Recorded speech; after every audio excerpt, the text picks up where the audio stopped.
L'idole au service du ministère. Guillemets double, tu n'auras pas d'autre Dieu devant moi. Exode 20, verset 3. Shalom, amis bien-aimés du Seigneur Jésus-Christ, quand j'ai participé à KTB, Group Growing Together, ce qui était beau, à mon avis, c'était qu'il n'y avait pas d'introduction du plus, car ceux qui ressentaient plus donnaient leurs avantages à ceux qui avaient moins, de sorte que dans KTB tout le monde pouvait se sentir équilibré. Également en KTB, je sais, servir Dieu et servir l'œuvre de Dieu. Servir Dieu ne peut pas du tout être remplacé par servir l'œuvre de Dieu. Louer et adorer Dieu est une forme de service, une forme de plaire à Dieu. Faire partie de nombreux comités spirituels, être impliqué dans divers ministères est l'œuvre de Dieu. Être tellement impliqué dans l'œuvre de Dieu que vous n'avez pas de temps pour la louange et l'adoration a fait de l'œuvre de Dieu une idole. Dans la lecture d'aujourd'hui, les idoles sont les mêmes que les autres dieux.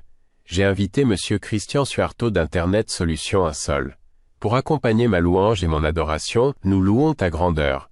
Le miracle de Dieu, le miracle de Dieu, nous louons ta grandeur. Le miracle de Dieu, le miracle de Dieu, la lecture d'aujourd'hui est le commandement de Dieu adressé aux Israélites, une fois qu'ils furent libérés du colonialisme égyptien pendant 400 ans.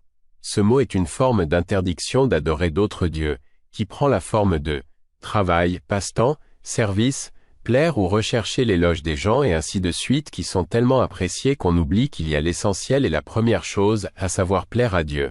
Le célèbre motivateur Os Guinness a déclaré que nous sommes libres d'utiliser, mais pas d'adorer. Nous sommes des étrangers et des étrangers sur cette terre. Hébreux 11h13. Et nous ne devons pas être captivés par les trésors de l'Égypte, au point de devenir complaisants et d'oublier notre véritable vocation. Le Seigneur Jésus nous a complètement libérés du péché et de la mort. Utilisons-nous nos bénédictions matérielles pour servir Dieu, ou sommes-nous devenus esclaves de ces bénédictions matérielles? Amen. L'inspiration d'aujourd'hui, Gold peut être un serviteur utile, mais il peut aussi être un maître cruel.